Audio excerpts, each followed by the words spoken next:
अधिवक्ताओं को बैठने के लिए उचित चेंबर की व्यवस्था, बिजली की व्यवस्था, पानी की व्यवस्था, लाइब्रेरी की व्यवस्था, मेडिकल और स्वास्थ्य की व्यवस्था, कचहरी परिसर में साफ सफाई की व्यवस्था और महिलाओं के लिए सुलभ शौचालय की व्यवस्था और अधिवक्ताओं के सुख दुख में साथ खड़ा रहूंगा। अधिवक्ता की सुरक्षा को लेकर उचित प्रकार के कानून की व्यवस्था की जानी चाहिए और अधिवक्ता को न्याय दिलाने के लिए आगे की लड़ाई लड़ता रहूंगा और अधिवक्ता के विकास के लिए आगे काम करता रहूंगा। वाराणसी से अशोक कुमार गुप्ता की रिपोर्ट। आप अपना परिचय दीजिए।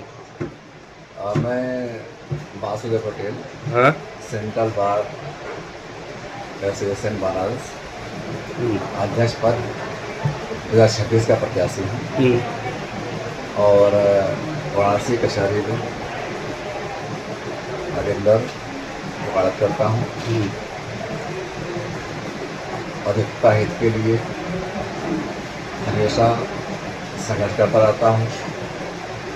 जो भी क्लाइंट आते हैं उनको न्याय दिलाने का, सस्ता न्याय दिलाने का पूरा प्रयत्न करता हूँ।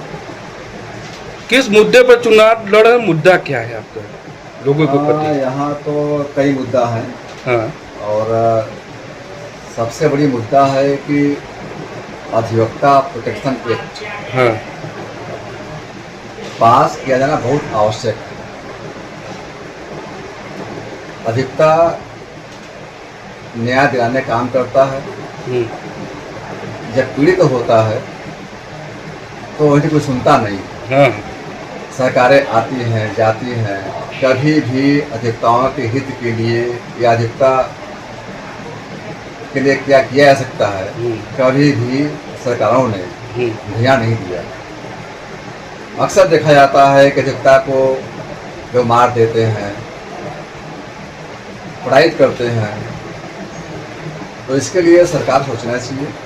और हमारी मांग शुरू से रही है कि अधिवक्ता प्रोटेक्शन एक्ट बिल पास हो, लागू हो, हम अधिवक्ताओं की सुरक्षा हो, ये आवश्यक है। और मैं कोशिश करूँगा कि इसके लिए अगर आंदोलन करना हो तो भी किया जाएगा। आंदोलन बिना हड़ताल के किया जा सकता है। हड़ताल कई जगह है और आंदोलन कई जगह है। जितना होगा मैं करूँगा। और दूसरा, मेरी सरकार से मांग है कि जो भी हमारे यहाँ युवा अधिवक्ता आते हैं और इनको 5,000 रुपया मंथली कम से कम 2 साल 3 साल तक सरकार दे।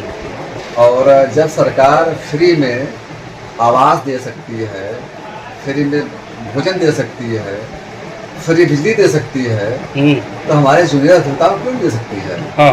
ये बच्चे पढ़ के आते हैं, संघर्ष करके आते हैं, यहाँ आने के बाद भी उनको सुविधा न दिया जाए तो कहाँ जाएंगे? ये भी हमारी मांग सरकार से होगी कि इसके लिए भी कोशिश करें कि युवा अधिवक्ताओं के लिए एक मुश्त राशि हर मंथ 2 साल 3 साल तक दे, ताकि उनका मनोबल बढ़ता रहे और काम करने में, सीखने में उनका मन लगे। अभी एक घटना घटा था, अधिवक्ता बना पुलिस। यहाँ हमारे अधिवक्ता भाई कहाँ सुरक्षित है, थोड़ा सा इसके बारे में बता रहा था। सुरक्षित कहाँ है, ये मैं कर रहा हूँ। हाँ। अगर प्रोटेक्शन एक्ट लागू हो गया था तो हम सेफ होते। हाँ। नहीं लागू हुआ, सेफ नहीं है। माननीय उच्च न्यायालय ने भी हम अधिवक्ताओं के अधिकारों का कि हम हड़ताल नहीं कर सकते, अधिवक्ता हड़ताल करना नहीं चाहता।